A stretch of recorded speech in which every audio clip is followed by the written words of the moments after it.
Okay. If you all recall where we left off, we were just moving into the next year. That's right. Everyone is moved to this map. You might want to zoom your map all the way in. And then I will, once everyone zooms in, I'll drag your attention over to where I'm at so you can see what's going on. Everyone go ahead and zoom in on roll 20. And then I will drag you in from there. So right here, you should start getting dragged now. So this is the part of the map we can see, Cornovium and the area around it. Let's kind of jump in from there. So when we last left off, we were talking about Cornovium and an upcoming siege that sounded like it was going to involve your entire people. For the purposes of the fact that we have Chris joining us as Tegwin, which I'll get to in a second. The Cornovii people are like on the border of Wales and England. It's 5th century. Rome has just sent a notice. You sent them a notice as the island saying, hey, we're really under siege by raiders and we have no protection. Please help. And Rome sent a response saying, look inward to your own defenses. Basically, F you. So basically, since that point, everyone's been turning on each other is kind of the name of the game. There's been multiple Roman forts sacked, a couple of rumors of Roman cities that are under siege, and you're about to participate in a siege yourself. So just to clarify, you guys, the news that Chris might be, Tegwin as it is, might be loosely familiar with, is that there was a great coup in Cornovium. The moment that was announced, one of the minor houses of Cornovium, one of the Roman houses, assassinated the head of the Roman Cornovii people. As a result, the Cymric houses, or Celtic, is like the other way to think of it. The Cymric houses of Cornovii have formed an alliance in an attempt to siege and take either take the city for themselves or potentially just eradicate the Romans. It's not entirely clear yet. Probably multiple motivations going on. For those wondering who Chris's character is, he is Tegwin. He is I'll just type that out. He is Chris, do you want to give a physical description of Tegwin? Do you want to maybe give us a description because they know who he is or know what he looks like and stuff, and then I'll explain who he is a bit more. Tegwin is a guy who has obviously spent some time, maybe too much time in the kitchen, and drinking of the beer and mead and other spirits. His size is he's a big strong guy, but he's got a little bit of extra padding on him, as you might say. He has a long red beard, flowing hair. He's a gregarious guy. Yeah. Perfect. There you go. And then, so Tegwin is a maternal first cousin of you guys. So it is your aunt on your mother's side's son. So they would be like a real minor house of your family. They don't actually live with you guys, but they live in the Eastern lands along with you. Kind of similar to Gwyn's situation, but Tegwin has just come of age and joined the Militis. So the reason you know him is because he's joining your cavalrymen. And there's only so many cavalrymen that you have. So everyone you get is a significant value. Right. Okay. Right? Every cavalryman's worth 5 to 10, infantrymen. Right? Yeah. Is he being introduced to us, Bob? Are you getting to that? Is he going to be? Yeah, I think you guys might have known him in his youth, through that cousin you meet through your Christmas parties, that kind of thing. Right. So when we see him, we're like, "Oh, hey, Tegwin, how you doing?" That kind of thing. Okay. Yeah. And I think in this particular case, I'd like to say you guys are sort of preparing the siege of Cornovium at this point. So you guys are rallied, you're in armies and tents and in camp and stuff. This is the Yeah. biggest, I don't think any of you fought in a war, right? So this is the biggest battle any of you have probably seen in your day. You've been in raids, counter raids, skirmishes, border skirmishes, never this though. Yeah. Okay. And it's impressive, like to see the full force of basically all the major houses that are Cymric are out in tow here, all flanking the city from their respective sides. So you guys from the east, those that surround the Cornovium lands from the north primarily, but a little bit from the south, and then the mountain people from the west, so further west. Oh, okay. Mm. Bob, would we know anybody that's sort of met here on the field? Like, do we know any of the other supporters that we have? Yeah, so or not so much. You do. I think you guys had some clarity on who those were before. Oh, right. Yeah. So those would be the major houses are who you're aware of. That's right. Yeah, I can try to like pull something up for you guys just so you can see it. That's right, because they were at the feast, right? Is that right? Is that what we're talking about? Yeah. Yeah. So House Killdeer, House Bryn, House Kian is you guys, right? Yeah. And then your opponent is House of Iowerth. That is where Zeno and his father, they're the ones responsible for the coup. Mm-hmm. Oh, right. So I'll pull out like the major. We'll open up the map a little bit more. I actually don't know how to do that in an easy way. See if I can.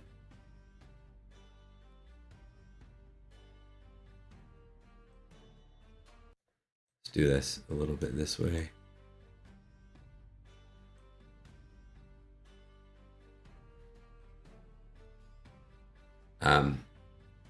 So we'll throw out some icons for these guys just so you're familiar with who's here. So this is pull out Bryn first. What the hell? Give me a second.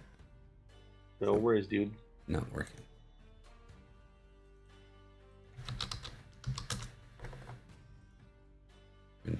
See, I knew this online gaming was crap.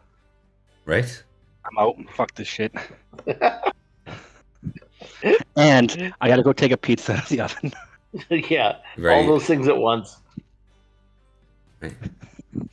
Okay, so here's Bryn. They're coming from the mountainside. Right. Where that was like the sorcerer family-ish? Yes. Yeah. Okay.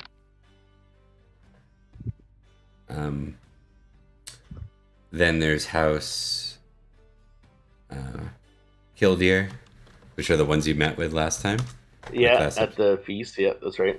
Well, yeah, they're the ones you responded to. They're the ones that called After yeah. right where your both your messengers went missing. That's right. Yeah. There's Killdeer, and then from your guys' side, obviously, there's you, respectively. So you will be you'll be leading your own attack, because I think the plan of attack here is to like a 3-prong assault on the walls of this great city. Keep in mind that we don't really work with siege weapons. So sieging involves like really primarily climbing, Throwing bodies breaking against the wall. throwing bodies against the wall. Ladders would be the closest thing you have to siege weapons, right? Yeah. Maybe a battering ram over at the gate, at the east gate, but not like trebuchets or anything like that. I climb out of the catapult. You're like, all right. All right. So why don't we pick up, like, we can do a little scene, like a camp scene. So this will be your respective family together, maybe, is what we'll do. Does that make sense? Sure. Sure. I like the idea of a little camp scene before everything goes haywire. Okay. Why don't we say for now, like I'll add in the NPCs in a second. I'm just going to create a little background scene here so we have something visually to work with. But why don't we use this moment to get the four of you into roleplay? I think that would be good. So set it. It's like you guys have been here. You know, it takes a while for everyone to muster, and so right now you're doing that thing where you're basically starving out the city, right? So no trade allowed in or out of the city as you maintain the roads. Yep.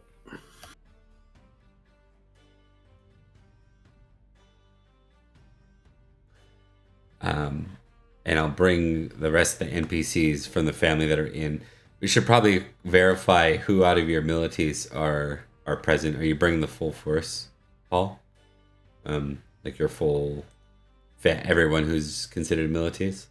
I think so. Okay. Perfect. All right, I'll leave it to you guys then. I don't have an NPC here yet, so go. Oh, so are we just all? It's just us, like meeting on, like we're just around the camp hanging out.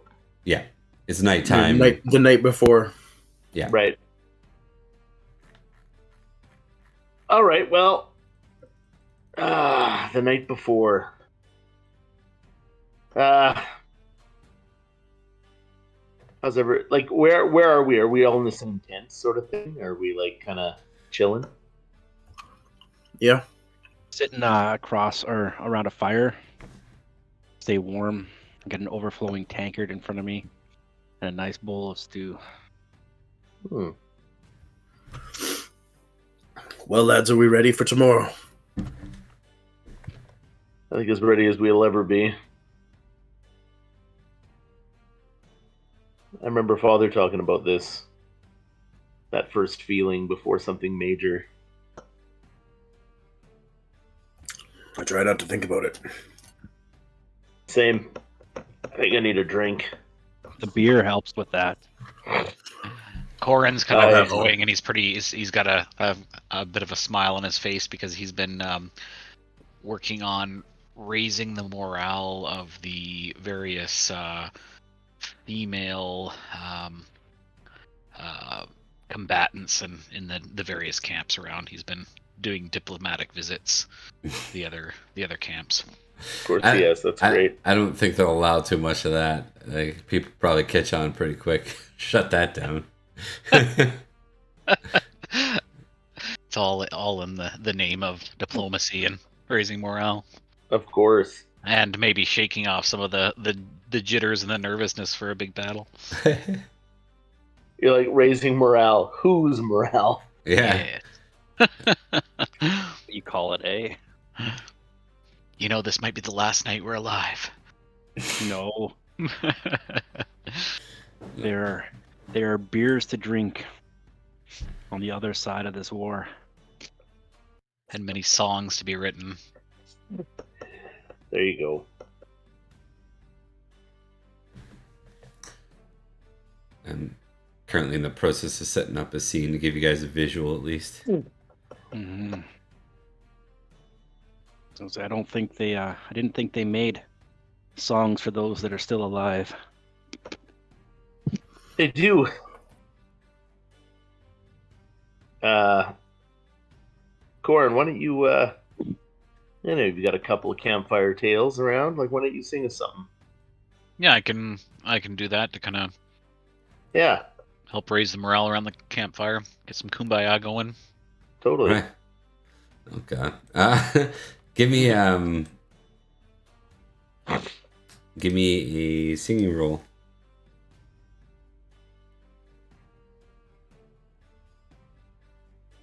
There we go.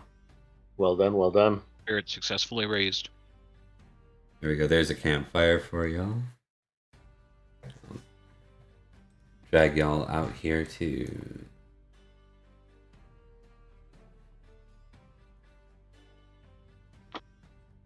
And just to clarify, Bob, for skill rolls, if we make it, do we just automatically tick it? No, I usually call for it, but I will allow for it in this case, this particular one. But you have to ask me, or you don't ask me. I'll just tell you typically. Okay. A crit means you get to tick it, and then if your skill's of 5 or under, you automatically tick it. Okay. Yeah. Oh, right. That's so a for house my, rule. So for my singing, I should or shouldn't tick it? Because of this particular scenario, it has more importance than just being background. Right. You're doing something morally. So in that case, I'm giving you, like, in this particular time, you get to tick it. Yeah. Okay, cool. But it would be dependent on the role. Like, just playing it in a random feast probably won't necessarily net you one unless you crit on it. So, yeah. As far as the rest of the family who's present, there's probably some more people here. Let's see who I can drag in. Your mother is not present. Griff from House Griff will be here. Did you guys bring your brother, Paul? Is Terrence going? Our little brother? Yeah. I don't think he's ready yet. Okay. What about your sister, Arianwen? Absolutely. Okay. Oh yeah, she's here. Yeah. She wouldn't miss this fight for the world. No. Just muting myself, guys, for a minute. He was also responsible for helping to make sure that the mountain people came into the That was our situation. other sister. Oh, okay then. Carry on. And then what about Halwyn, Mad Dog, and Oh yeah. Absolutely. Darren? They're all here. You bet. We can't go into a battle without Mad Dog. I was just about to say something like, how could we battle without Mad Dog? Right.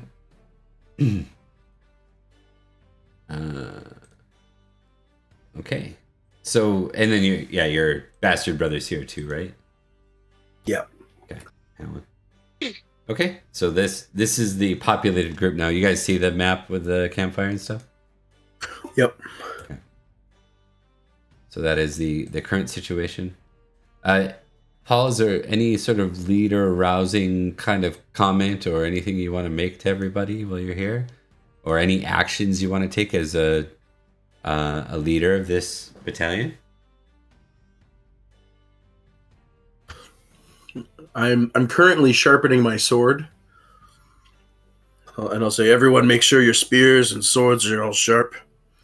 For tomorrow, perhaps we can rid this land of the Roman scourge once and for all. I'll say the best part of, and I'll spin my mace up on the ground, because you don't have to sharpen it. I'll just add. I'll just say here, and I'll just give a clap, like just slap my thigh or something like that, like just make some noise. And I'll raise a tankard and a toast to that. All right. We'll probably do a quick round robin. Just kind of like see what everyone wants to do. I'll start with let's go in no particular order. I'm going to start with Gwyn. Gwyn, is there anything Gwyn wants to do around this campfire? Any points you want to know? Any details you need to be aware of? Anything of the sort? I think I might just be looking around at everybody else and seeing how people are. That's kind of the direction he's going in terms of, like, it's not an intrigue thing, but just like, how is everyone's spirits, like paying close attention to maybe like Darren, Halwyn, things like that, to see how they're doing. Mm-hmm. But that's it. I think he's going to be fairly quiet. Are you getting stuffed up, dude? You sound like you're getting stuffed up. Yeah, I am. I think I didn't want to say it to jinx it, but I don't know. It just happened within the last like hour. Good times. Yeah, so good. All right. So anyway, yeah, like how is Holwyn and Darren specifically, and Yeah. Griff? I think it's intrigue to kind of to Yep. sense those things. Yep. Okay, sweet. Let's have a look.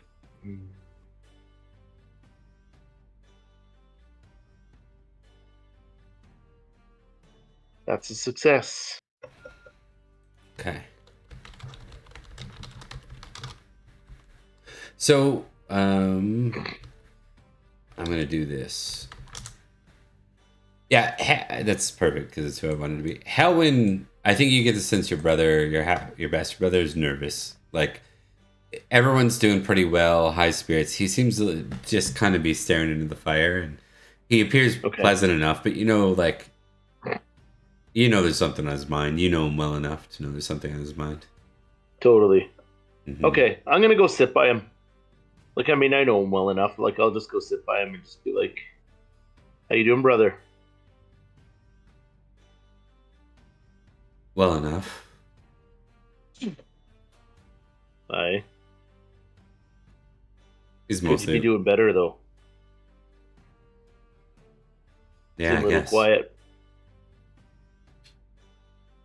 Never seen so many people. Yeah, it can be intimidating. I remember the last time I went close to that city. Walls were pretty high. Yeah. Aye, they are. So are you worried?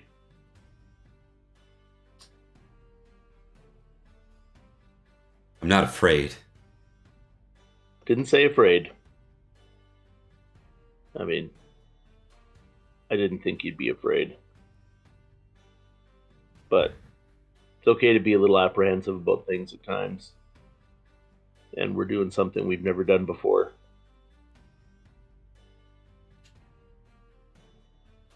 I think what you get to is, everyone else here is kind of prepared to make their legacy, make their mark, gain their glory.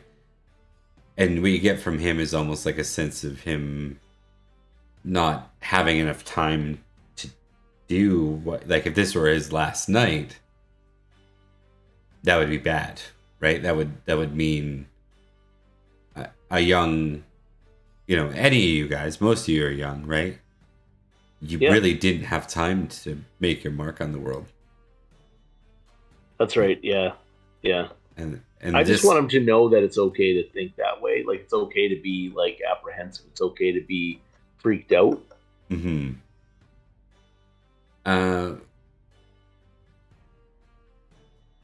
Yeah, maybe just give me like a love family test. Sure. You're not impassioning yourself. I just want you to test it. Yeah. Yeah.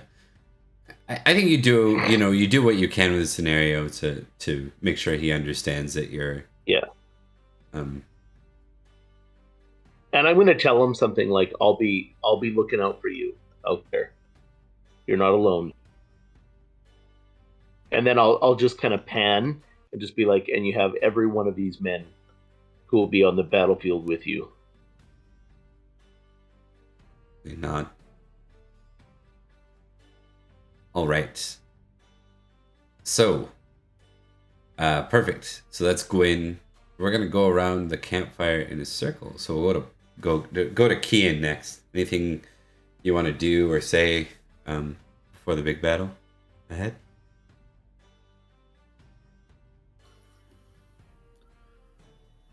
I don't mean like a rousing speech. I mean like a personal thing. Anything like that. Yeah, I'll go talk to my sister. Arian win? Okay. Are you ready for tomorrow, sister? I can't wait. I'm gonna have a hard time sleeping. Well, I'm sure you've already heard it from Mother, but rest is important on a day like this. I do want you to be careful tomorrow, though. Yes. I'll be careful. I'll be keeping my eye out for you. Give me an intrigue test. You can add a +5. It's your sister.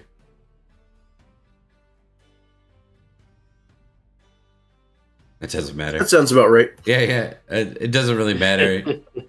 Like, you're not really. I don't think you really assess whether or not she's telling the truth. You just kind of are like, all right, yeah, well, you better, kind of thing, right?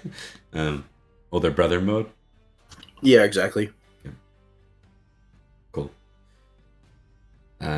Last time I took her out with me, she came back all hurt. True. Okay, so we're gonna go to next up will be Tegwin. Okay, can you hear me? Yep. Okay, good. Yeah, so I'm gonna be sitting here. I'm just like finished up my bowl of stew. I'm taking a piece of bread and kind of like wiping it, and I'm like sopping up the gravy that's left over and slowly sipping on my tankard.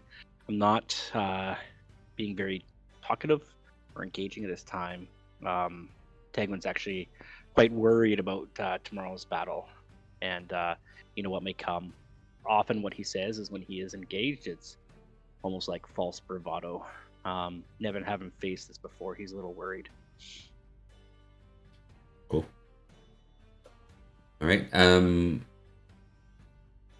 You're famously indulgent, right? So I won't make you tick that or test it. I mean, yeah. I don't know what famously means, but that's my distinctive. 16 plus, yeah. Okay, yeah. Yeah. You're known for it. Yeah. All right. I might get you to test it anyways. Because if you fumble it, it might mean that you got hammered and you have a hangover the next day. So I'll get you. Here's that. Yeah. No. You indulge to the level you're used to, I guess we'll say. You might have a minor headache, but it's how you wake up most times when you're out. So yeah, it's kind of my normal. Yeah. And I just take another drink, right? So yeah. And we'll go to Corin last. Anything that you wanted to do or assess or anything before we dive into the battle part of this? I think Corin's pretty excited to see an event of this, I guess of this magnitude, and he's really thinking about the songs and the stories he's going to tell. So I think he looks around the fire, and he just said, "Cousins, blood runs deep, and look to your brothers and your sisters tomorrow during the battle, and stay true to each other. And tomorrow will mark a great day for our family. The songs and the stories that come of this will bring great glory to our houses." Test orate for me. Hear, hear. Yeah, I'm gonna stand up. Okay. Oh. Well, I'm gonna spare you a little bit because what I was gonna try to intervene with is when Flint was gonna back you, I was gonna give you a +1. So okay. I'm gonna call that a crit. So, okay, sweet. Yeah. Yeah, if I'm Flint was totally supporting standing. you, I'm totally doing that. +1 would make it a 12 out of 12. So you get 12 glory, Dave, and it goes over well, not just from your family, but you hear, you hear it kind of pass down the line because, you're one of many, many tents here. Yeah. Nice. So, sorry, you said I write down 12 glory then? 12 glory, yeah. Okay, cool. Do I Sorry, orate as well? 11 glory, not 12 glory. 11. Okay. And yes, you tick orate. Okay. Cool. Okay. So, let's move into the battle portion of this. All right.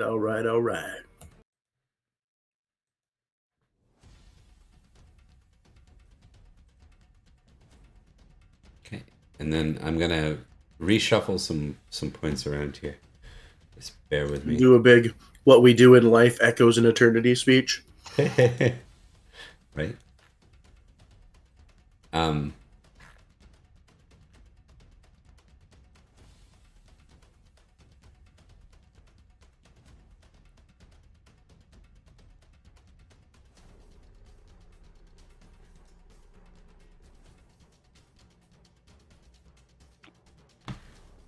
Okay.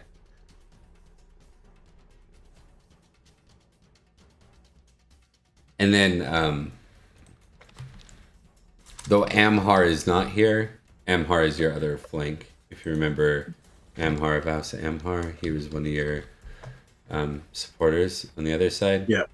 He's wounded, right? Because they got raided by nearby tribes, and he got wounded. But his units are here, so let's flag him with like a some kind of flag. Let me see. We'll put this on him. That just represents that it's probably his brother or the next person in line that's filling in for that flank. So this is like the battalion side of this. This is like the mass battle portion of this. Then we get into the unit combat. And I want to know for units, I think we're going to leave Gwyn, Cian, and Corin together. That probably makes the most sense, right? Out of the three? Yeah, I think so. Yeah. Who do you want to be like your support? As the fourth. They would fill in when one of you drops, if one of you drops.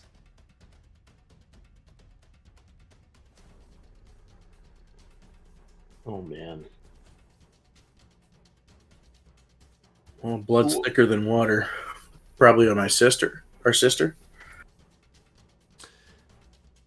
Yeah, if that's an option, definitely her. She tries to make an argument that she's better than Corin. If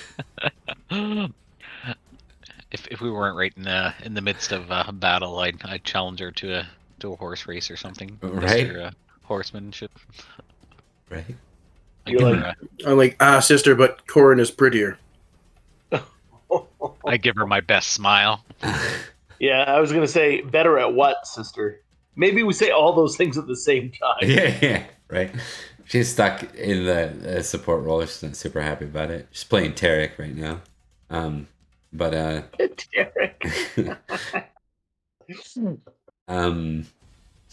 Let's see.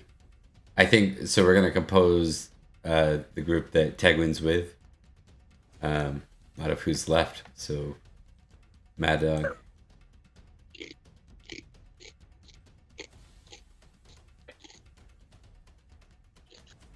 Because if I can get you to just mute while you're chewing, please. I appreciate it.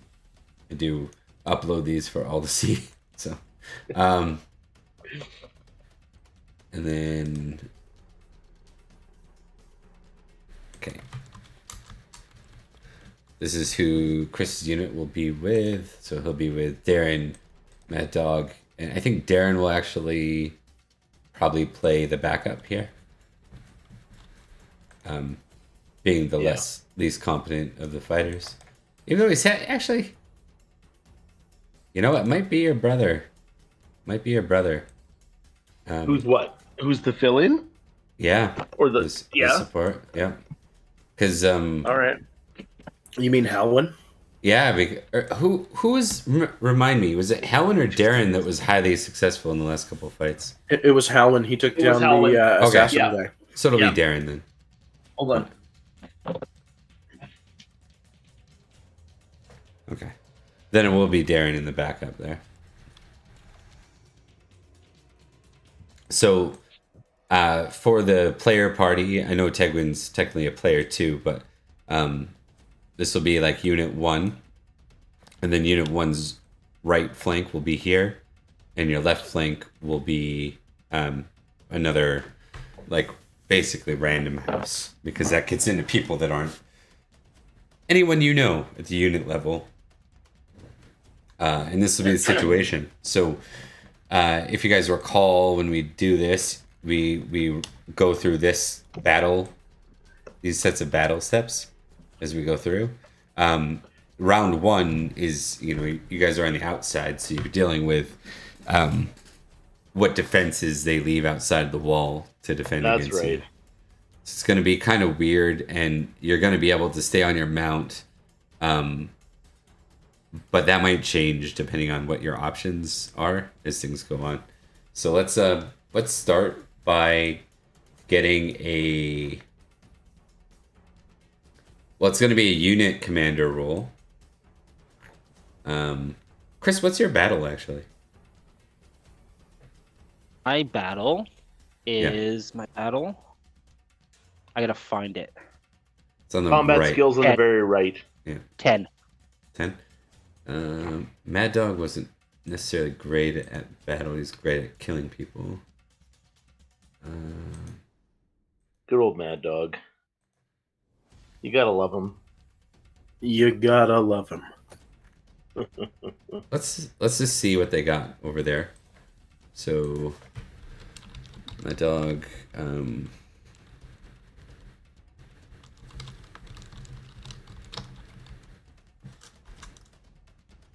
Okay, so Mad Dog has a 10. Halwyn will have a 1d20, or if less than... Halwyn's I don't like him being a 20, that doesn't make sense. But we'll do like a 16 for Halwyn. So Halwyn's probably in the helm of this group. For the 16 battle. Let's make a note of that in the sheet.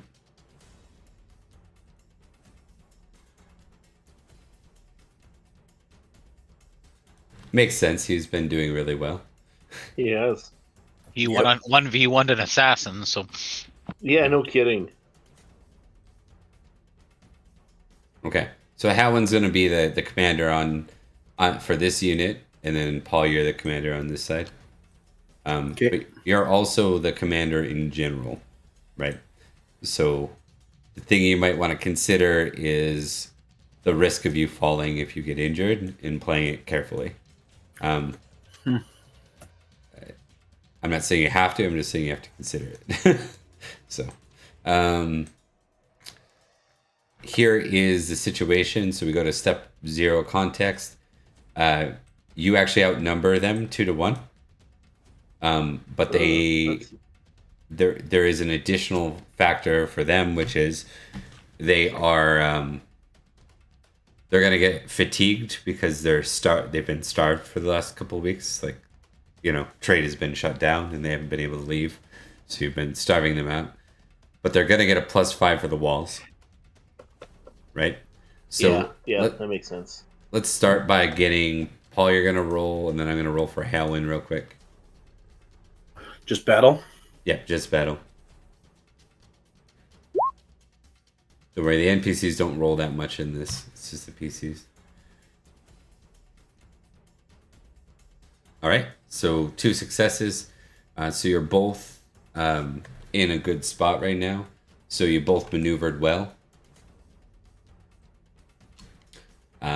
Now is the fun part. This is where you get to pick whether you're going bold, orderly, or hesitant. Bold, you're going to end up in a 1 versus 2, and you're fighting. Keep in mind, you're fighting Romans, not Picts now, and we'll note that part just to make sure everyone's on the same page, so no one gets surprised and killed. They just cut us fucking down like chaff. Well, they're not. They're trained soldiers now versus you know, like random berserkers. So and there's 2 of them for one of us if we go. No, you're beating. Ours 2 for 1. Oh, if you go bold though, you're right. It's 2v1. That's okay. Yeah. The one thing I wanted to note is that check cowardly is no longer a thing for hesitant. It's check prudent. Oh, okay. Yeah. Hesitantly. I'm going orderly. Orderly. Okay. Orderly's or hesitant's disadvantage is you get half glory. Orderly, you get normal glory. Bold, you get the potential at like double glory, right? Because you're fighting 1v2. So you got 2 enemies. You take both enemies down, you get more glory. I will go orderly as well. 2 unorderly. Any famous recklesses out there? Yeah. That's me, and I'm going in. Okay. I was just thinking that, Bob. I was like, I should test because I wasn't sure what I wanted to do. Makes sense. Yeah. I'm gonna go I yell out orderly as some. well. I yell out some curse. Sorry, I'm gonna Dave. go orderly because if I die, there's nobody to tell the tale or write the stories. So sing the songs. Okay, so 3 orderly, 1 bold. Okay, let me pull open. Your song's gonna be great. There, Flint. Thank you so much. I've got a great view from it back here. Thank you, Corin. Thank you. I'm like literally. I think he's gonna be thinking that as he rushes forward. He's like, I hope Corin tells a tale of me. He's like, shit, Kian's normally right beside me. What's going on? He looks over. Okay, yeah. you ready, brother? Where? You see me screaming and running ahead. Right? Okay, so I think maneuvered well means that you are quite likely to end up against either, I think they position some of the fodder on the outside of the wall, like some of the peasants, right, and foot soldiers. And then they have archers lining the wall. So if you land an archer while you're still outside the wall, you will not be able to actually hurt the archer with a melee weapon, right? All you can do is try to dodge their ability, like eat it, like block it with your shield, kind of thing. So, with that said, let's figure out who your enemies are, and let me throw some icons down here for us.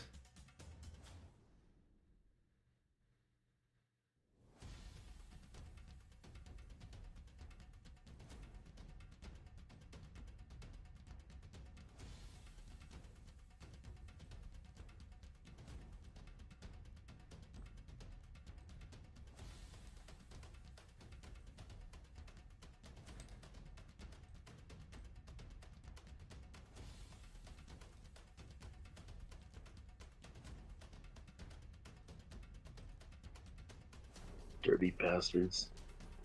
Didn't stop any time, Bob.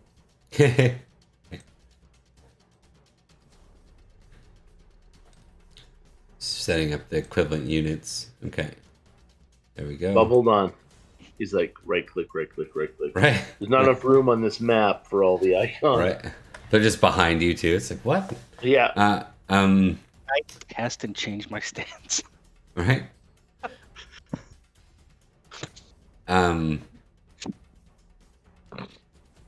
So we'll start with Flint. I need 2 D20 rolls.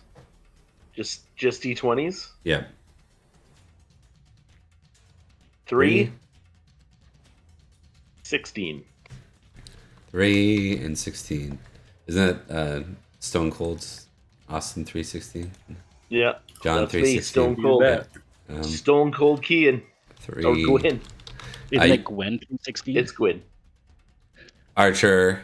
So That's what your song will be called, Dave. Gwyn 316. Nice. You got an archer, and 16 is a foot soldier. That makes sense. Okay. The foot soldier has a great spear. So that's not good. It's not. Where's the archer? On the walls. Like I just so established that you cannot target him, but you have to decide whether you're going to split. But we'll deal with that in a second. Sure. We'll get everyone rolled up. So we'll go to Kian next. Kian, 1d20, please.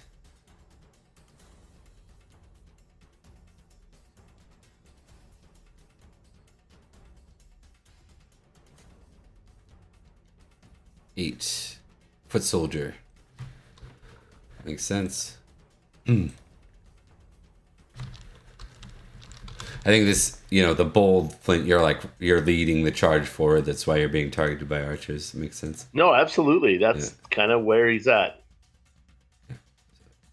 18 foot soldier. Wow. Great spear and highly skilled great spearman. And then... Sorry, I think mine lagged out at first. I accidentally rolled twice. That's all good. I got the... Oh, yeah, you rolled an 8, not an 18. Good point. Because 8 is significantly less dangerous. Spear, not great spear. And he's rocking a 13, not a 19 in the skill. So, Ooh, nice one. Corin next, D20. All right. Whoops. If you hover over those, by the way, guys, you should see like who you're fighting. You hover over the pictures of like the 316 or the 8. Oh, okay. Oh, yeah, nice. That's handy. I got a 4. Or you are fighting a foot soldier with a great spear. Not the best. Great spears are an enemy to anyone mounted. Yeah, my horse is not happy with the situation. Right. Foot soldier. Like, my horse has registered her complaint. To the manager. Yeah. Sir Karen. Sir Karen, yeah.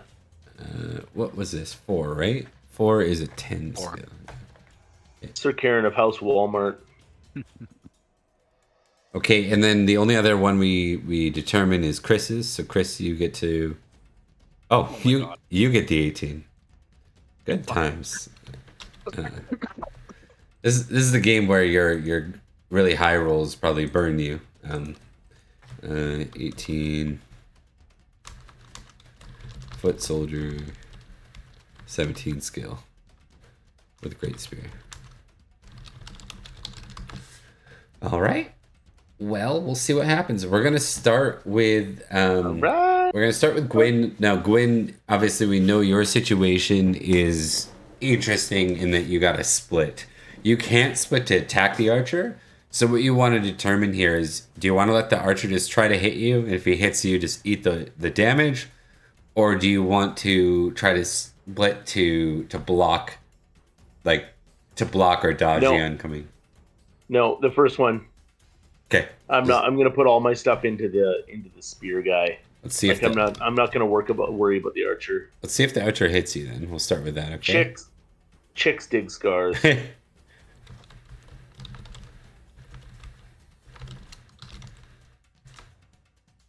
Okay, hits you for 15 damage minus 7. Holy. 8 damage. 8. So do I put it in current hit points? 8? Yeah, it counts up. You bet. Okay. Good. Okay. So a little deeper than you wanted it to go, obviously. That's fine. Yeah. I thought so. I thought he's like fully prepared to take that. He's just kind of concentrating on the guy in front of him. And then you're fighting the skilled foot soldier. Yeah. So you are giving me so we'll say like your guy in particular, you can tell he's like a Roman foot soldier, right? Like he's leading, like he's one of the leaders of the unit you're crashing into. Yeah. Just because he's 16 plus and he comes with the skill of a 16 plus guy. So that's fair. All right. Do you want to impassion yourself for anything? I sure fucking do. All right. What are you impassioning yourself with? My lord, I like this is kind of I want to. So kind of he's kind of like doing it to show like that he's ready for battle, that he's not scared, and it's more like for Paul's sake than anything else. Yeah. So I'll roll that. Okay. So you get a +5. You lose your mounted bonus, so because he's a great spear guy you're fighting. Yeah. So now just sword +5.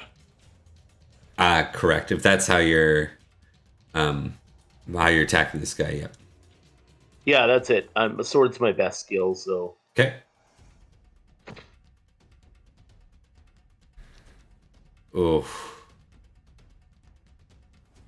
This might be a bad moment for Gwyn. Okay. So is it because he succeeded, Bob, or because he got close? He or got a what? 16 out of 17. Yeah, so he's higher than you. It's a contested Oh, roll. right, because we both hit. Yeah, that's right. That's right. Um, I don't know. Bring it on. and then you've got you did succeed though, so you get your extra 6 armor for the shield. So I'm factoring that into this roll right now. I'm -7, -6 is factored into the roll. Or I guess All you right. could just do -13. That would be easier. He's like 84. I'm like, didn't you factor in? I did. 0 damage. Oh, All right. Yeah, 5d6, and I rolled under 13. Nice. I rolled a It's sorta 13 like- exactly. It's sort of like a clash, eh? Like I Yeah. come up, I hit him, he hits me. It's like, it's Yeah. kinda- good, because Corin was trying to think of all the words that rhymed with Gwyn. I know he would. Thanks for having my back. Yeah. How are we gonna? Don't worry, I'll speak kind words at your funeral. Yeah. Yeah. Have a twin. Okay, so that is gonna net us a -1 for ticks because the archer did hit you, and then you kind of traded 0 against the other guy. So it's a 1 in their favor kind of thing. Is how that works. Oh, right, because he did hit me and do damage. Yeah. Yeah. Okay. Yeah.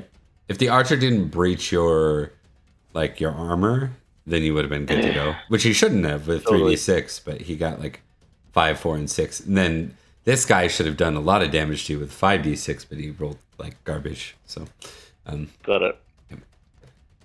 we're on to Paul. Kian, you're against the foot soldier with a spear. Alrighty. Any impassion, or are you just going as is, or Yeah, I'm gonna impassion for family. okay? Why don't you give me the roll? Okay, that's a +5 to your weapon skill for the round.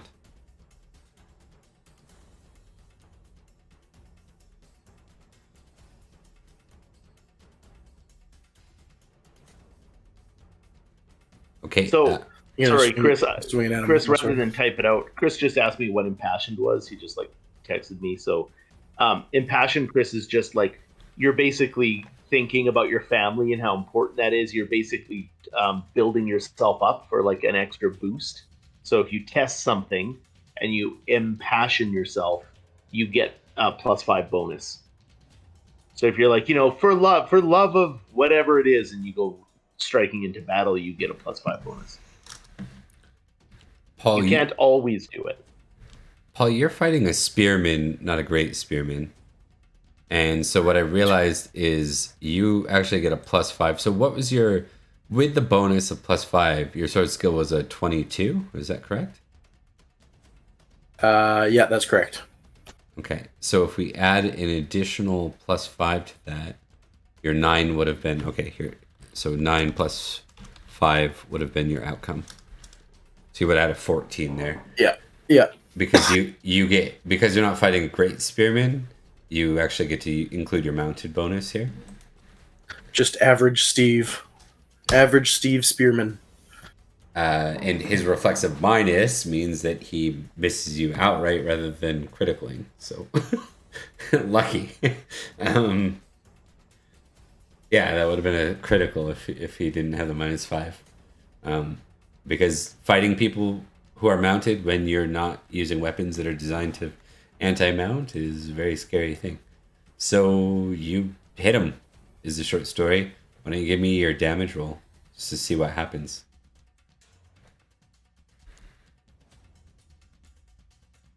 All right. Nice. Yeah, you All basically down that guy in one hit. Because he failed his spear roll altogether, so all he got is his armor. Oh, nice. And down he goes, and you guys are back to 0 ticks. So things are an even pressure. playing ground. It's Corin's go next. Let's do this.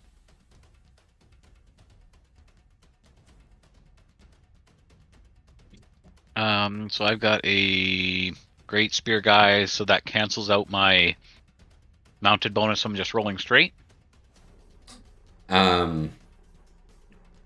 Yes, correct. Yeah, you just be flat because he cancels out your Oh right, I will impassion because I'm surrounded by my family, and I feel the ties of blood are strong for this battle. Yeah, makes sense. I'm excited for the stories, but I'm also concerned about potentially losing family members.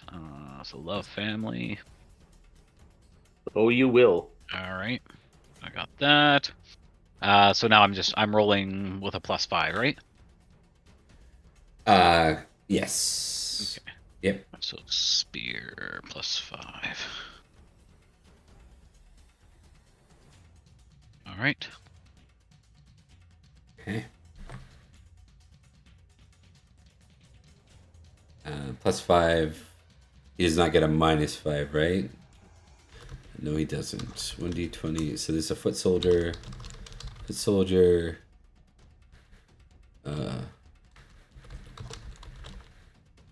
With a 10. Yep. Are you kidding me? Oh man. These guys are getting so lucky. Holy cow! Yeah. Here we go. At least he didn't crit. At least he didn't crit. Yep. Okay. And his great spear sucks. So Yeah. I don't even know. I don't even know if this is a typo, but he only gets 3d6 for damage. This guy's like 100 years old. Like Works for me. Yeah. 13 damage. Age and treachery. Right. 7, but that's 7 minus 13, so you take 0 damage. Oh, sweet. Okay. Yeah. Whew. So to be clear, like the guy who Chris is about to fight, he can do 66 damage with his great spear.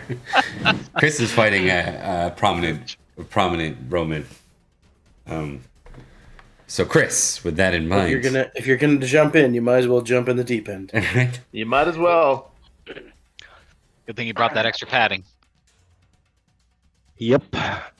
So, what am I doing? Okay, so you have to determine first off what your intention. Before that, do you want to impassion yourself? So there's a risk. I'll pull up the table for you so you can see it. But effectively, the way it works is you can impassion yourself for a bonus. What it reflects story-wise is you are sort of digging deep on that particular subject to give yourself motivation to succeed.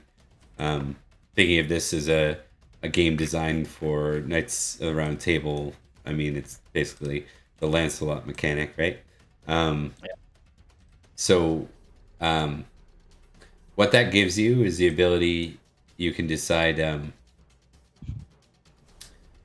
whether or not you want to impassion, and there's this table here that tells you what the risks are for each level. So if you have a 1 to 15, the only time it's a bad thing is if you get a 20. If you fumble, then it's bad. Yeah. If you go with a famous passion of 16 plus, then if you fail, it's bad. And then if you have an exalted passion, obviously you can still fumble, but it's like very hard to fumble. You'd have to have like a super negative to your attempt. So needless to say, I think your passions are just 15 each. So you could use like, I think you have love, family, and loyalty, Lord, and then a couple that are way lower. Loyalty 9, love, family is 15, hospitality is 15, and honor is 9. So. Yeah, I'd go with one of your 15s. This is a pretty dangerous dude if you're going to test on it. Yeah. I'm going to test on the love for my family. Okay. My mom made me give her a promise that I would come home. Okay. So I'll test on that. Perfect. And before we go too much further, guys, I will say you get every year you're going to have one ability. I don't know if I've said this yet. You're going to have one effective role you can manipulate. What you can do is you can turn a fumble into a failure into a success, or a success into a critical. So you can take it. Yeah, you mentioned that. You mentioned that last week too, Bob. Yeah, thank you. You'll get that one per game year. So probably relevant in a major battle. I'll test love. Okay. Do it, buddy. No. Oh no. Nothing. No negatives. So Okay. He does have a great spear, so I guess you're just testing your weapon skill flat. My mace ability. I'm just clicking on the little dice thing beside it. There you go. I succeeded. That's a good start. So far. Yeah, Yeah. it's a good start. Because it's contested. It is. So Chris, if whatever his threshold is, Chris, the problem with your success is you've got a big cap. Yeah. So Like if he Price gets is right, you want to get as close to your number as possible. yes, Oh. or right on, which makes you get a critical. Yeah. Oh, okay. So if he gets an 18, 19, or 20, it works out really well in your favor. If he gets a 1, your guys' weapons break on each other. If he gets anything in between up to a 13, or sorry, up to a 17? yeah, up to a 17, up to 16 basically, he hits you. If he 17s, he crits. That's and right. that would be very bad. Yeah. Well, let's just see what happens. Okay. Oh my god. Okay. He got a 9. Okay, that's So this is the guy that does a lot of damage. Yeah, I'm just So like, we're oh, he got 9s. What does that mean? I don't know. So 22 damage, but Tegwin, I hardly knew ye. I hardly knew ye. you only take 9. You take 9 That's damage. not bad. Yeah. That's Can not I bad. do no That's not damage bad. to him though? No, because Correct. you didn't beat him, Chris. It's a contested roll. Yeah. Okay, sure, go on. So it's basically it's always contested. It's safe for like ranged guys. It gets a little weird with ranged guys. It's a contested roll. By succeeding though, Chris, you got to add your shield of 6 into the reduction of the damage he just did to you. So otherwise your 9 would have been a 15. So yeah. So it's still like there is value in succeeding even when you fail or lose. So Yeah.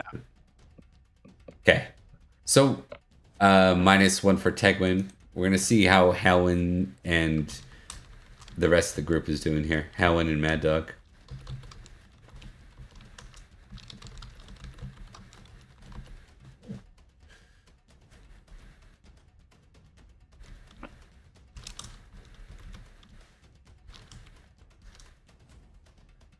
Oh, Helen loses a round, but Mad Dog crits. So they go even that round, and you guys go even. So it's rough. You guys don't disperse with your units, right? This is a bad position to be in. As we go into round 2,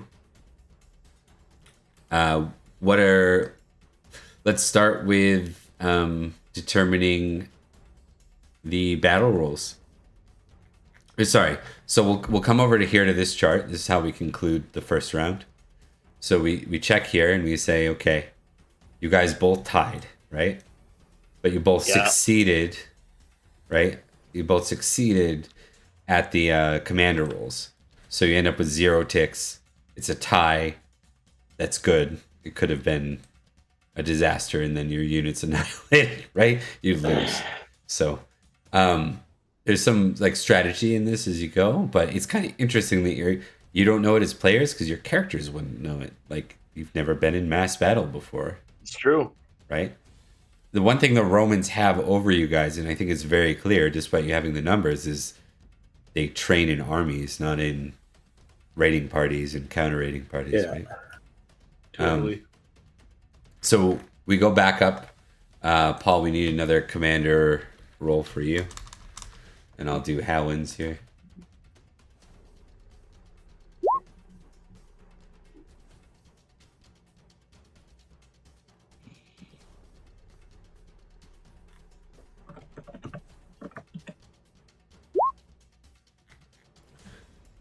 Okay, both successes again. So you're still leading the army successfully. You guys get to decide bold, orderly, or hesitant for this round. I am going to maintain my orderly status. And for orderly. Now, we've only taken just the one guy out, is that correct? That's correct.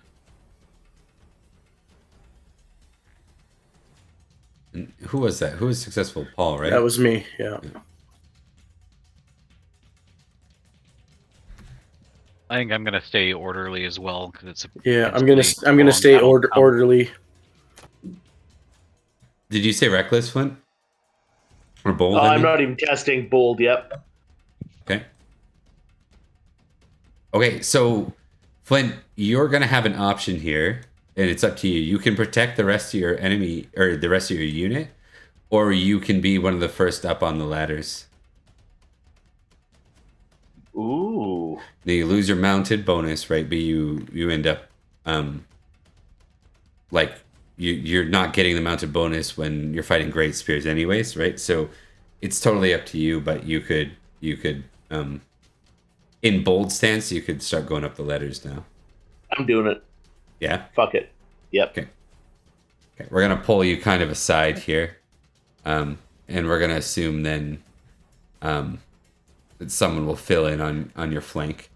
We'll pull Arian Win rather. Dives in to cover your flank. Okay. Okay. See, cousin, plenty of glory to go around. Right? Okay, so we're not going to roll for who she's up against because it's not how we do it with NPCs. We will test the overall. This round we test how your battalion's doing, just to see. Or not your battalion, your. I forgot to do this for the first round. For the company, we test every round. So let's just see how your local company's faring overall. About standard. About standard. What you'd expect. So that's good news. With that in mind, all four of you can roll your rolls to see who you're up against. Flint, you'll be kind of in a unique situation where you're up in the ladder, so we'll, put you up against the two opponents. Sounds good. With the Obi-Wan bonus. It's just battle again, right, Bob? No, this D20. is just a random D20 roll. Oh, right. Yeah, for your opponent. Chris, you're fighting a 3, and that 3 is an archer. So you got an archer bearing down on you. Which sucks for you because you can't really hit them back, but you can at least block it. So. Fuck, I'm gonna die. Oh god, a 19. I'm dead. Oh boy. Paul, you're rocking a 2. That is a foot soldier. You can tell is untrained because he's holding it weird. Wrong No, the pointy end faces away from you, Right? Gary. Gary. He's used to pulling turnips out of the ground, not doing this. So, Exactly. Yes, my lord. right? Job's done. So I did this weird, but it's okay. And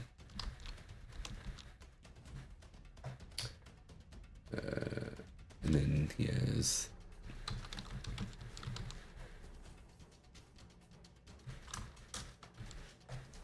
I threw all his stuff in because he's a weird one.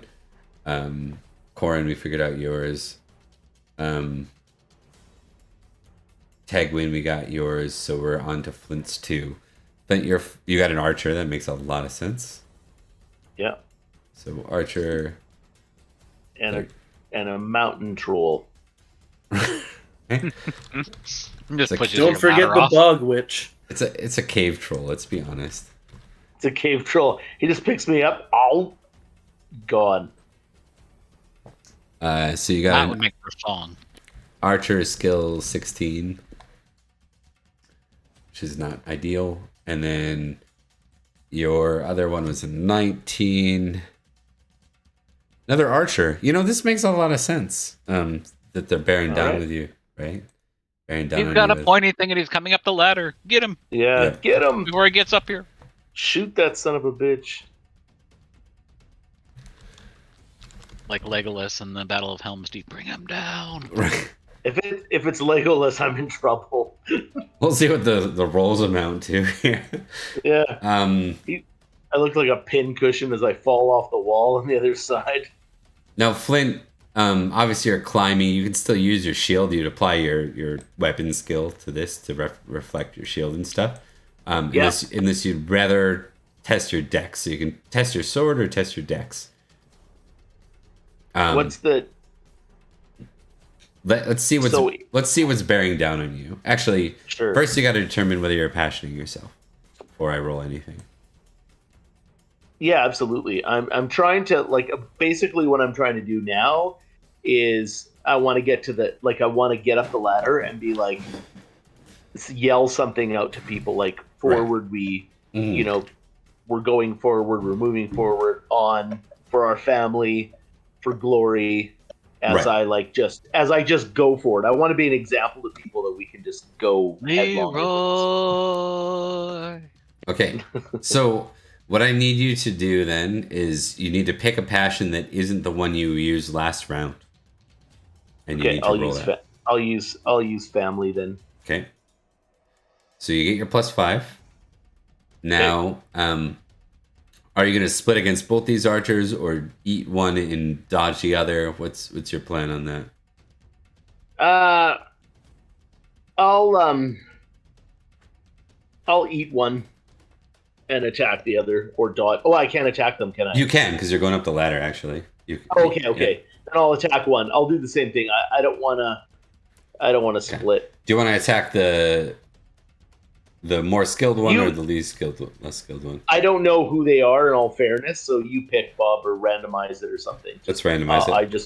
I picked the closest guy. The skilled guy. Yeah. Okay.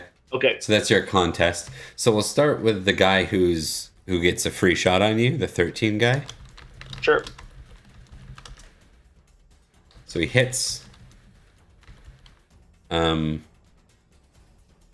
Does not have a lot of damage. 11, so 11 minus 7. You take 4 more damage from the as an arrow sticks to your side, and now the contested one. So you get to make your sword skill. This guy is 20 skill bowman. Fantastic.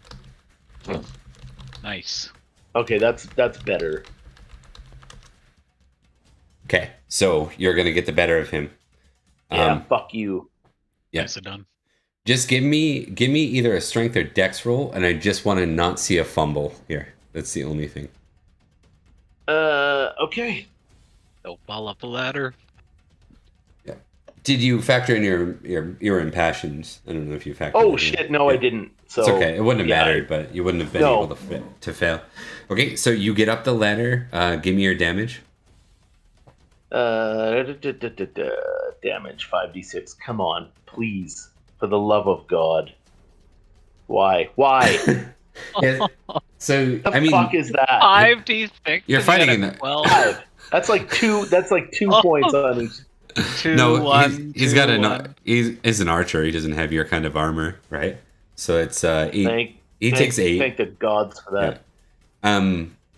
Do you want to just keep going or enter a duel? What is your goal there? You are up on the walls now, at least, though.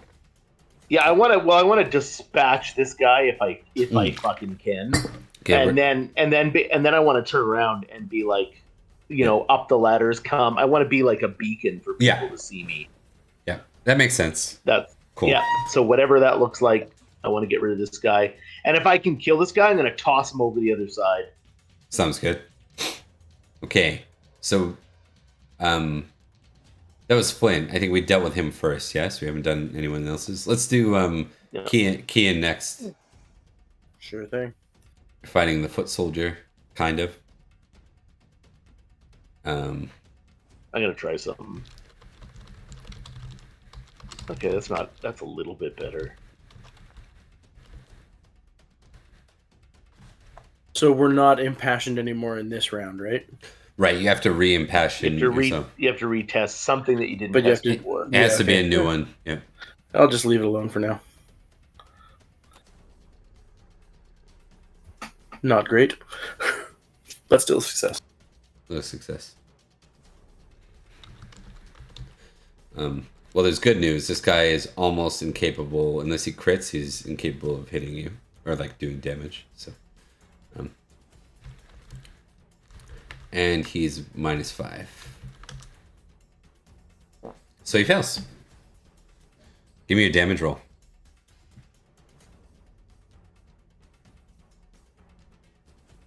Okay. Nice, Polly. Nice. Yeah, you drop this peasant in footman armor so quickly. It's not funny. It falls. It was really kind of disgraceful that he even was there to fight you. We're gonna go to. I really don't like crushing peasants like that. Yeah. Dirty Romans. Yeah, it probably didn't feel very good. But it also it is used as a means, like a practical means. It showcases your strength and caliber, right? Oh yeah, to for sure. any other would-be imposters in the crowd, right? We'll go to Corin next. You're fighting the foot soldier with the great spear. Yep. I will impassion Loyalty Lord as I'm fighting beside Kian. I saw him mow down the peasant like a weed whacker. Okay, so got that. And he's got a great spear, so I'm just getting my impassion bonus. He's canceling out my mount. Oops. Why is it?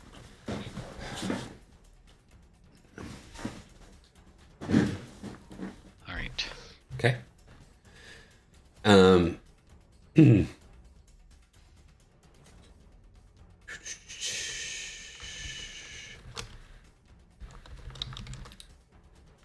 So this is a great spearman, right? 4-foot soldier. Great spear. 1d20 versus, what's his skill? 10.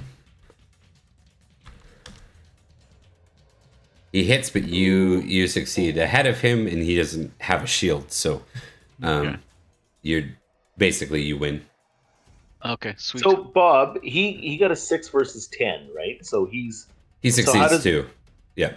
So he succeeds too, but Dave got higher than the foot soldier. Than what though? It's 12. Just 12 on is the roll, greater than because 12 6. higher than 6. Yeah. It's not the difference between the numbers. No. It's just the highest. Okay. The higher number. That's what I was a little confused about. The higher success. The higher success. So yeah, right. So which makes sense because Dave, being somebody that much more skilled, yeah, like literally the guy has can't better beat odds. him unless he gets a 10, right? Yeah, if he critted, right, he would. That's he would right. beat That's Dave. the only way. Yeah. Yeah. Okay. Got it. Yeah, it kind of works Thank out in a really interesting way, and because this guy doesn't use a shield, there's no benefit to succeeding for him. Like that's the one negative with things like great spear is he just doesn't get to use a shield, so he just eats it, right? Whatever's coming. So He just eats it. Yeah. right. So Dave, give me your damage roll as you cut into this guy, just for a little bit of fun. 16.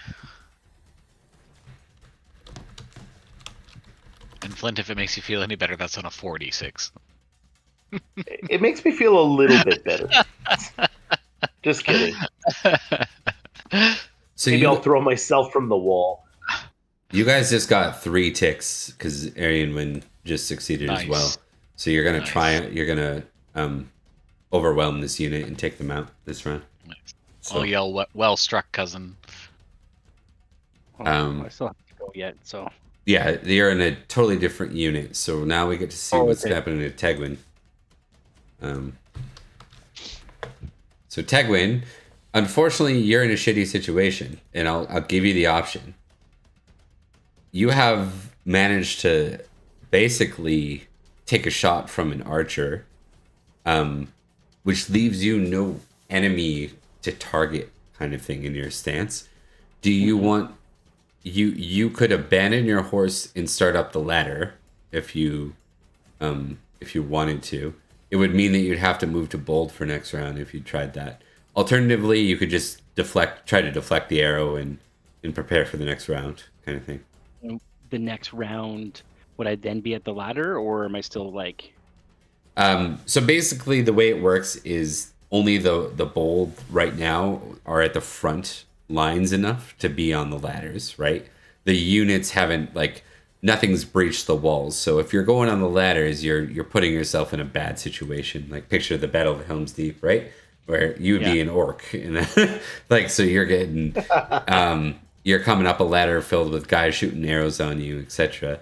So I will allow you, if you want to, you could decide, fuck it, I'm gonna go to bold this round and start up the ladders so that you're not in this situation for next round, or you can just be like, I'm good with just deflecting the arrow and preparing for the next round. Can I roll reckless to see if I? Yes, yeah, that's a great idea. Yeah. So I'll just roll on reckless. Yeah. And if you succeed, you do it. Okay. What we often do too, instead, if we're uncertain, is we'll test like reckless versus prudent, right? If you wanted to do that. So I'll just roll this just to kind of like. Okay. So in that case, what we normally do, even though one number is higher, because it's just your own mental space, the rule we play with is if you succeed at both, it's your call. If you fail at both, it's my call. So it's up to you, Chris. Yeah. Your guy could be either or, basically. He's on the fence. I will join my cousin? named brother, my cousin. Gwyn. Yeah, because I'm Tay Gwyn and he's Gwyn.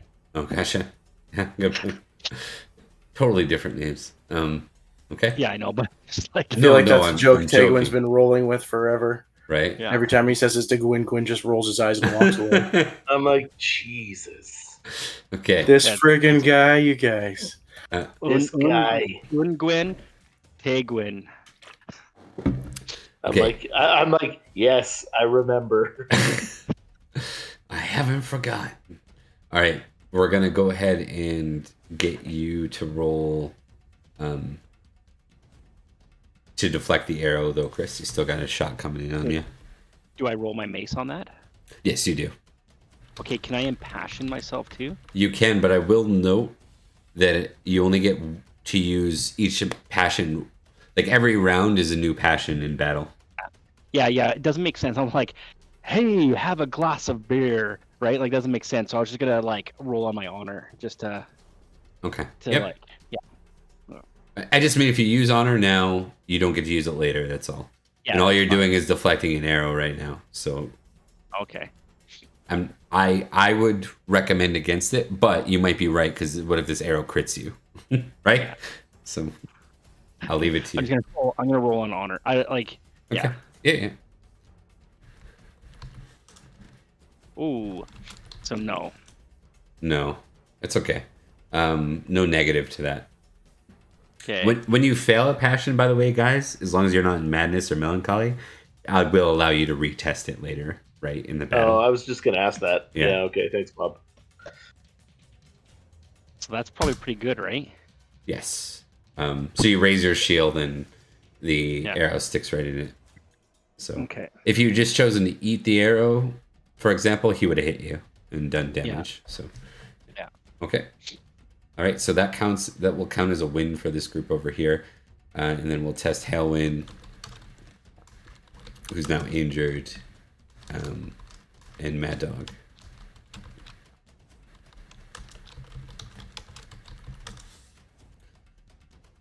Oh, the first one didn't work. Okay, Halwyn has a very strong win this time. And Mad Dog wins. So the unit's eradicated as well. So to explain why these are eradicated, this group ended up with 4 ticks. Or actually 3 ticks, because Chris has deflected an arrow. This group ended up with 3 ticks, and you both succeeded at your battle rolls at the beginning. So first thing we do is go over here and say, okay, we succeeded at our battle rolls. And then we cross down to how many ticks we had. We both had 3 ticks, right? So, oh yeah, right. Okay. Yeah. So three ticks ends up in the triumph category. So cool. Yeah. Sweet. Because you only need 3 to basically take out an enemy. So all right. So you have defeated the units. What this is doing is this is allowing the battering ram to come in. This will be our probably our last round for the night, and then we'll park it here. Your options for this can be, if you want to assist the battering ram, you're going bold. If you're kind of waiting for it to do its job, you're in orderly. If you're going up the ladders, you're in bold. So I think we know Tegwin and Gwyn are bold right now. What are Corn and Kian doing? I'm gonna hold an orderly for the battering ram because I'm much prefer being on my horse. Okay. I'm all about my horsemanship. So. Yep. I'm going bold. I'm going up the ladder. Going up the ladder. My brother's up there. Okay. We're gonna switch some units around now, because what we've done is just grabbed a new unit. So I think we're gonna find Gwyn, Tegwin, and Kian with no reserve behind them. Will be one unit.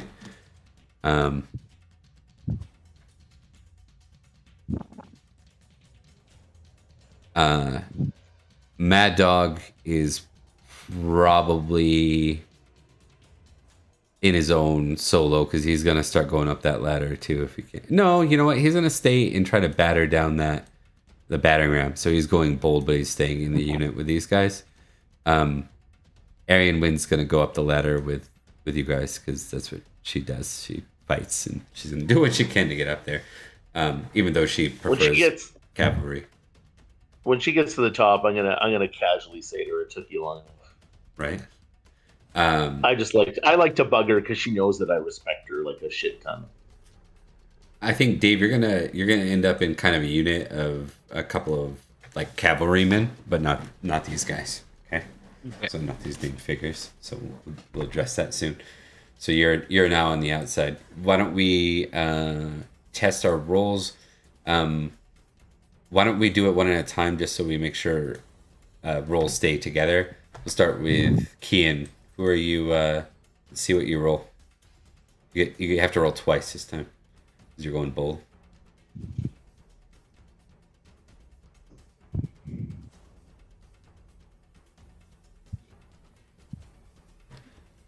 $12 and 9. So 12 is a foot soldier.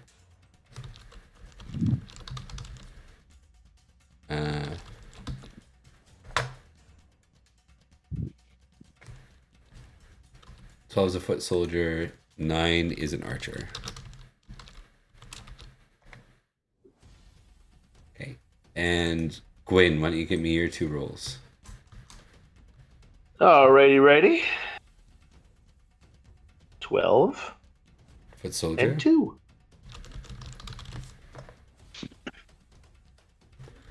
12 and 2. Damn it. 12 and 2. 12 is a foot soldier. 15 spear. Same as Polly. And the 2 is a peasant foot soldier. same thing Paul fought before. So are we on top of the wall? You are. Like, You've gone up the wall. Okay. Yeah, you've gotten up the wall. Okay. The others are coming up this round. So, Got it. Yeah. Chris is most of the way there. Chris started last round, so that's right.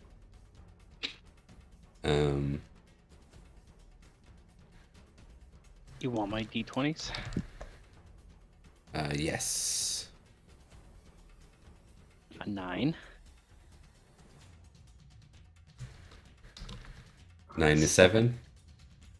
Okay, so the 9 is an archer, 14 skill, and the 7 is an archer.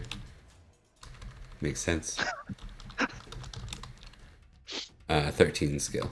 Now the good news for you, Chris, is you're gonna get to the top, so you can choose to attack these guys back if you want this round. Mm-hmm. Right?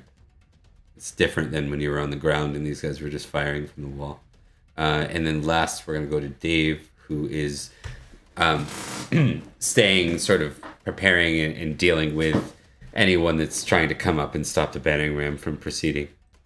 So Dave, why don't we Why don't we see who you're fighting here with just one roll? 2. That is a peasant farmer. Excellent. Yeah. Some Not in the brave song. soul. It's not in the song. You're a lover, not a fighter, Dave. Absolutely. 2 is a foot peasant. He's totally gonna crit me. It's possible. It's one of those games like L5R. The guy just keeps Shopkeep. exploding on you. Yeah. Dave's gonna get shopkeep. Remember that L5R peasant that did like 45 damage with 2d6? He just kept exploding. That was just epic. Right. So, all right. So we're gonna go across this. Now this gets complicated, so I'm gonna try to help Chris out with it. We'll start with Gwyn because you're on top of the wall. Yeah. You've got a foot soldier with a spear and 2 foot soldiers with spears. One of them's a more like higher caliber than the other one, very clearly. Yeah. I'm sticking with the going for the higher caliber guy. The peasant I'm not that concerned about. Okay. Nor do I want to, I'm not anxious to run that guy down, so I'll just stick with the other guy. Okay. And I'm gonna impassion myself with hospitality as a result. Just kidding. I'm kidding. That's not doing Surprise, mother. Yeah. All right. As you were. Are you impassioning yourself with anything? Do you have anything to impassion yourself with? I don't. I used my 2, and nothing else really makes sense. Like honor doesn't really make sense, and neither does hospitality. So. Okay. Let me ask you guys this: do any of you have a hate for Romans now? If we can Not add on a hate- paper. Yeah. Would anyone like a passion for hate Yes, of Romans? Dave. I think we all would, to be honest. Yeah. Yeah, I think I given agree. what we've gone through. Okay. Give me. How does that interact with Hannah though? It does exactly. You got it, Paul. So Does it if, though? If you got like a 16, it would mean that you would have some biases towards her and her culture and stuff. Like it would mean that effectively. I guess so. Yeah. But it could be just like the treachery, right? You're dealing with. So you just have. It doesn't mean that you'd have to hate Hannah because you've already made an exception for her. You just might be more suspicious of her at times, things like that. Totally. And if you get really high with it, you might not differentiate. Like you might consider her one and the same later on, or like her kid or something like that. Who knows, right? That's true. Or she does something anywhere Yeah. questionable that we automatically think the worst or whatever, right? So Anyone that wants hate Roman, just roll 3d6, and that is your new passion. oh wow. I'm good. I don't know if I want to do it. I might decide after this battle. Mad Dog has it. Has it. That's why I've been expressing that the whole time. Where he always makes comments. Yeah. Okay, I'm going to attack then, Bob. I don't have anything to impassion myself with, so I'll just roll my sword Okay. against Wait, this are you guy. splitting? Because No, or you no, and ignore no. the foot soldier and fight the other Yep. guy. Okay. Yep. Shit. What was it the 12? Right. I think that's what you said, yeah. Oh, frick. God damn it. Son of a fucking bitch. The worst part is if you impassion, you probably would have got him. No, I actually, know, but I don't really have anything to impassion myself. yeah, it wouldn't have mattered actually. Okay, let's just see how this goes. The good news is, it could be worse. So 12 minus 7. Actually, 12 minus 13, so nothing. Yeah, he's unable to breach your armor.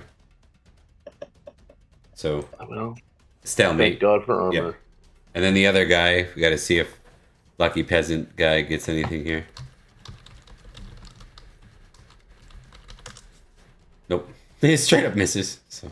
Okay, So- nice. Yeah, so you end up with 0 ticks. Like, does it go one way or the other? That's right. Okay. Paul. We're gonna go, or no, we're gonna go to Tegwin next. Tegwin, you have 2 archers. Do you want to just eat one and kill the other, or do you want to try to split to attack them both? Splitting can be complicated. So splitting is you take your skill and you have to divide it amongst the 2 opponents, whatever way you want. So let's say your skill is a 14 in mace. You could apply 7 and 7 or 6 and 8. That seems like a terrible idea. The only value is if you impassion yourself, then that impassion applies to both. Yeah. Oh, so it'd be like you're not splitting the impassion, then it'd be like a 13 and 13. Yeah. Can I roll my impassion? Like, can I roll to see if I'm impassioned first to decide, or do I have to decide? No, I think my ruling on that is you have to decide before impassion. It just makes sense, right? Like you have to decide before impassion. Yeah. Well, let's do it. I will impassion myself with my hatred of Romans. Okay. God damn it! Oh. There you go. All right. So you get a +5. You almost critically hated him. Almost critically hated him. Yes. So splitting would be 7 + 5 is 12. Correct. Right. So this is where it gets weird. When you roll it on your character sheet, you're gonna put a -2 modifier on your mace. Yeah. Right. Yeah. Okay, so do you want me to roll both of those right now? Yeah. Oh, wow.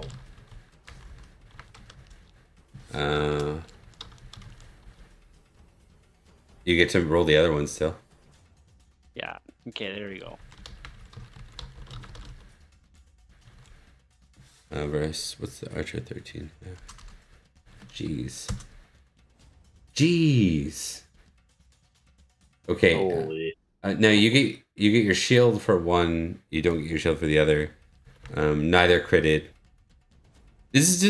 I think this is just a bad, like, if we think of this as like your first time in battle ever. That's what I'm doing. Right? It's just sucks. It sucks to siege a castle or like sieging just sucks in general. I think right? If you're the attacker. Yeah. So. Totally. Well, if you're first, second, or third up the ladder, like you've got just the lion's That's what I'm gonna say. I'm gonna say meat on the bone there. Just the overwhelming aggression and confusion about facing that many opponents too and things like. Yeah.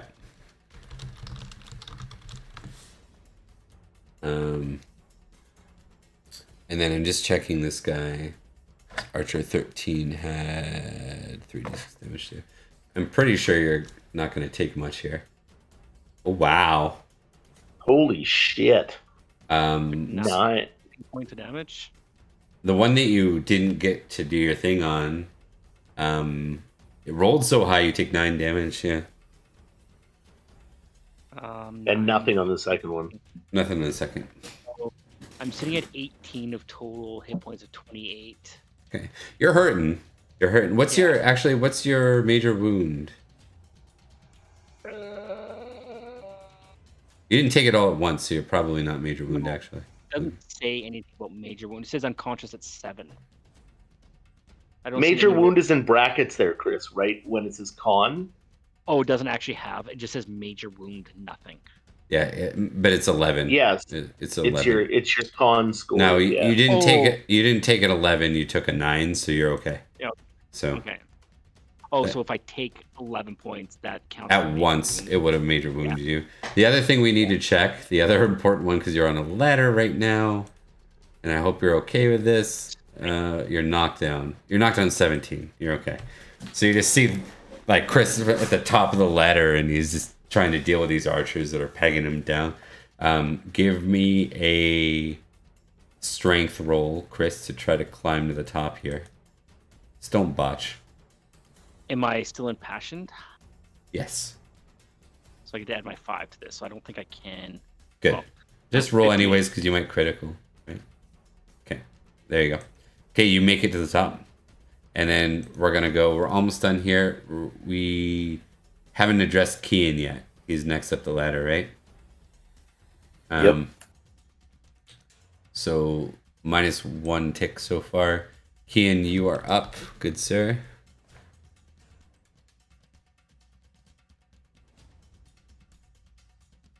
Alrighty, and I've got 2 guys on me. Yep. A soldier and an archer. Now the archers do 3d6 damage almost all the time, unless they crit.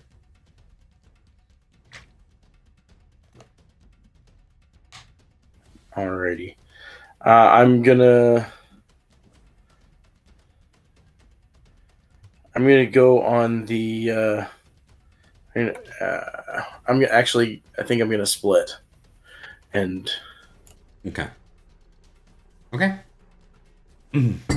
Are you impassioning yourself, or are you already impassioned? I can't remember. yeah, I'm gonna impassion, using honor. Okay. Okay. That's good. That's what you needed. So what? 22. How are you splitting amongst them?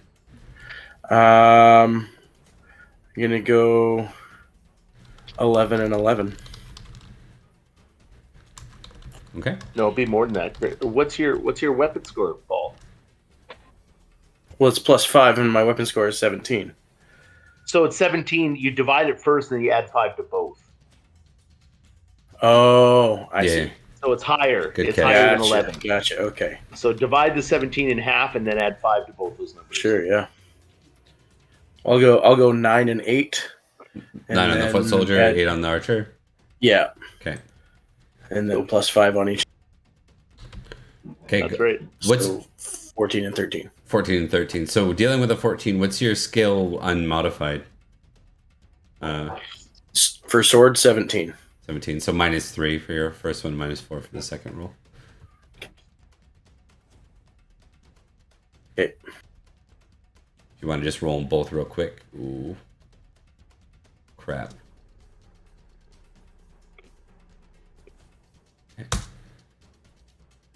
Okay. Good news.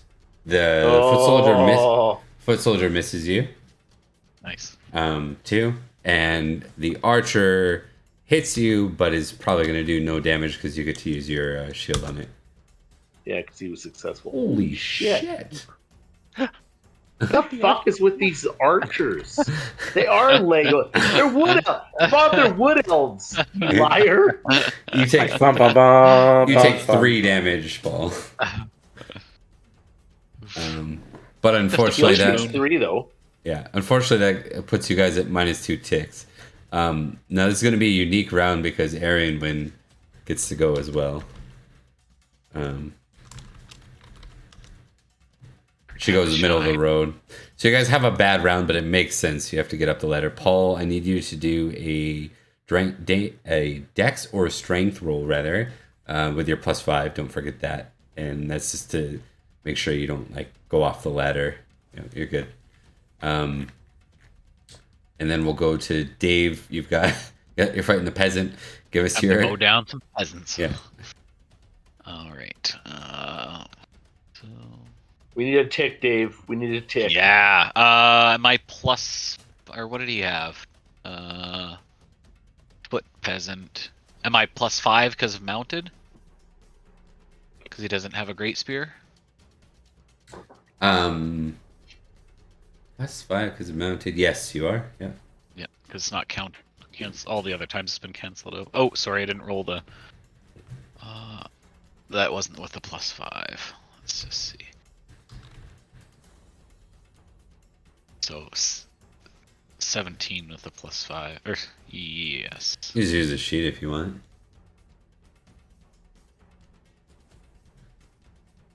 Yeah, I clicked on the dice rather than clicking on my sheet. It'll spare you because it'll remind you of do you want to add a modifier? Yeah. Do you want me to re-roll with my actual, or just add the? Reroll if you get a fumble. I won't count it. Okay, Yeah. sounds good. So +5. Well, you critical instead. So Excellent. and he succeeds, but it's not going to matter When I mow down peasants, give me I your do with. give me your damage roll. Oh man. Is it just straight damage, or was there anything for critical? I can't remember. It's critical, so just give me your damage and it times 2. Yeah. Okay, gotcha. Yeah. Okay. So 13 times so 2. 26. Yeah, he's dead. Bye bye. Yeah, take that, peasant. We're gonna. Do I get to take my spear expertise because of the crit? I'm sorry, I haven't been telling you guys. Yeah, if you crit on anything, you just auto tick. If it's not Dave's the first crit anyway. Yeah. If you tick crit on when it counted. If you tick on if you crit on a passion, you the passion automatically goes up by 1 just immediately. So if it's like love family crit, love family is now 1 higher. Okay, so Dave, you're gonna be in a good spot because you critted. You're gonna deal with that unit, which means that's gonna be good for how things are going. Up on the ladders, you're doing your job, but it's not great. You succeeded at the battle roll, but you got -2 ticks.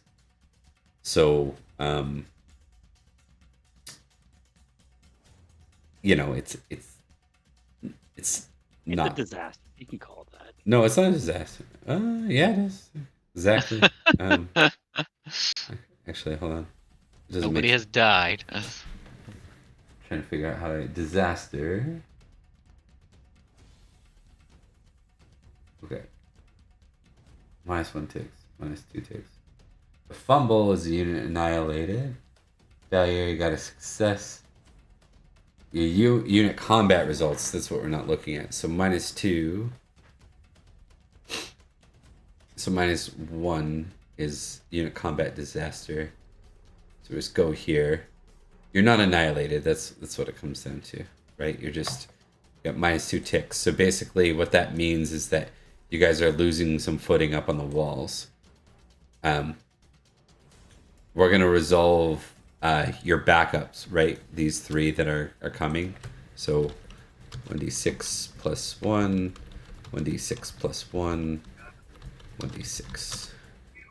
Oh man, Mad Dog, Halwyn, and Darren are coming up behind you guys, and like just as things look like you're being overwhelmed, basically on the ladders, they come up another ladder beside you, and you end up actually pincering the unit that you're on. So you're no longer overwhelmed on the walls. You're actually at like even ground now, so you no longer have to fight boldly on the walls. Now we get to do 2 more things. One is figure out how your overall group is doing, and we're going to give that a +1 because of what's happening on the ground here. So your overall company is doing great. Now one last roll, which is how's the division doing? So for the division, that's like the next level of thing. So roll for companions in players' division every second round. We're going to give this a +1. A crit. Okay. We're going to end tonight with the battering ram being successful and the eastern gate has dropped. Sweet. And excellent. That is where we'll to be continued with you guys all bruised and battered, but yeah, I've got like an arrow sticking out of me. A siege is a very different game than an actual combat where you get to use your horses, right? So you're gonna get those who did go up and up the ladder will get additional glory, and Gwyn's gonna get a bit extra for being kind of one of the first ones up the ladder. But, Point man. No one died. So that's good so far. Yay. I honestly, I'm not even joking. I honestly thought there's a good chance I might not make it. They were just handing out bows of damage to all the archers. No shit. I assumed a couple of the NPCs would have been going down at this point, but yeah, not so much. So yeah, just me. Yeah, you got pegged quite a bit, man. You got hit. You're a broad target, so it's well, I'm shooting at you while you slog up a ladder. I took 12 points of damage that battle. Yeah. I think Tegwin. Yeah. What is Tegwin taken? 18. Yeah. Technically, Yeah, just a that's pin rough when pusher. you're just climbing up a ladder. Yeah, as guys are taking free shots at you. Unlucky rolls for Chris too. Just like lots of. He hasn't even Yeah. landed his mace on anybody yet. Yeah, that's true. Uh, I roll high. Okay, Chris, you need to roll high here, and I roll.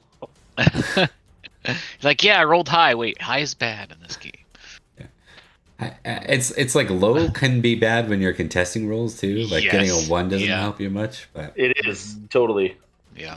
it's an interesting one. But I found the more I play it, the more I fall in love with this game. But all right, guys, cool stuff. We will meet the next time. I think I'm good. Next week I'm good. The week after I'm out, so Okay. I'll be back We'll for play next with week. Sounds good. Yeah, And I'll be here as well. So cool. All right, we'll resolve the battle next game. Good Sounds stuff. good. Sounds That was good. fun, That was guys. fun, guys. Yeah. All right, gents, have a good Take care. night.